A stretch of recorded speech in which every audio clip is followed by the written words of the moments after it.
je suis têtue. Alors n'en déplaise à monsieur, n'en déplaise à madame, je m'évertue juste à distinguer le vice de la vertu. C'est comme ça qu'on s'aime, c'est comme ça qu'on s'aime. Le statut de la première dame a été fixé sous la forme d'une charte. Une charte de transparence pour sauver les apparences. Oui, la première dame a un emploi réel, mais avec un salaire fictif. C'est comme ça qu'on s'aime, c'est comme ça qu'on s'aime. Et c'est touchant, une femme qui touchera à tout, mais ne touchera à rien. C'est très enrichissant pour elle de ne prétendre à aucun enrichissement personnel, non, que du symbolique à gogo. C'est trop de symbole. C'est comme ça qu'on s'aime, c'est comme ça qu'on s'aime. Heureusement ou malheureusement, notre président n'est pas un coureur de jupons, il n'a rien d'un Don Juan, même s'il est trop mignon. C'est comme ça qu'on s'aime, c'est comme ça qu'on s'aime. Heureusement ou malheureusement, le président n'est pas homosexuel. Il aurait été obligé de rédiger le statut de premier homme et de nous spécifier en toute transparence s'il est actif ou passif et de nous rendre par là même public sa vie privée. C'est comme ça qu'on s'aime, c'est comme ça qu'on s'aime. Un petit malaise tout de même au sujet du mythe de la transparence. De cette fameuse lessive qui lave plus blanc que blanc.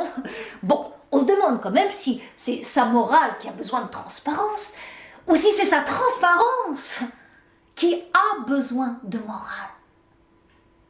Ah, ça c'est loin d'être évident, hein. Mais c'est à se demander si notre président serait pas un peu exhibitionniste. C'est comme ça qu'on s'aime, c'est comme ça qu'on s'aime. Précision, le statut de la Dame de France n'est pas juridique, mais honorifique. Enfin, même pas, juste un statut, quoi, un statut, un engagement symbolique. Voilà, du symbole à gogo, il revient le symbole, il nous lâche plus. Pour que la France, qui ne partage pas la vie du président, partage au moins sa vie, en sachant qui partage son lit. Et ça nous fait une belle jambe. C'est comme ça qu'on s'aime, c'est comme ça qu'on s'aime. La charte en question n'engage que notre président actuel. Ses successeurs pourront s'asseoir dessus. C'est pas moi, c'est vrai, c'est lui qui le dit. Monsieur veut être exemplaire, mais pas en plusieurs exemplaires. L'unique est sa propriété. C'est comme ça qu'on s'aime, c'est comme ça qu'on s'aime. Que dit la fameuse ou fumeuse charte? Primo, que la compagne du président est chargée de l'accompagner. Et donc, qu'il lui est formellement interdit de lui fausser compagnie. Pourquoi faire? Pour représenter la France. Un caprice à deux. Caprice des dieux. C'est comme ça qu'on s'aime, c'est comme ça qu'on s'aime. Secondo, elle répond aux sollicitations de ceux qui désirent la rencontrer. Elle est open, pour ne pas nous faire de peine. C'est comme ça qu'on s'aime, c'est comme ça qu'on s'aime. Tertio, elle sera maîtresse de maison. qu'est-ce que c'est que ce génie créatif, maîtresse de maison? Mais c'est incroyable! Mais vrai!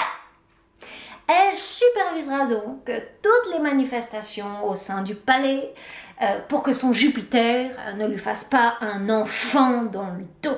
C'est comme ça qu'on s'aime, s'aime, s'aime. C'est comme ça qu'on s'aime. Quarto, elle soutiendra moralement et financièrement, avec un moral qu'elle est censée avoir et un argent qu'elle n'est pas censée avoir. Enfin, elle secourra notamment tous ceux qui ont un handicap.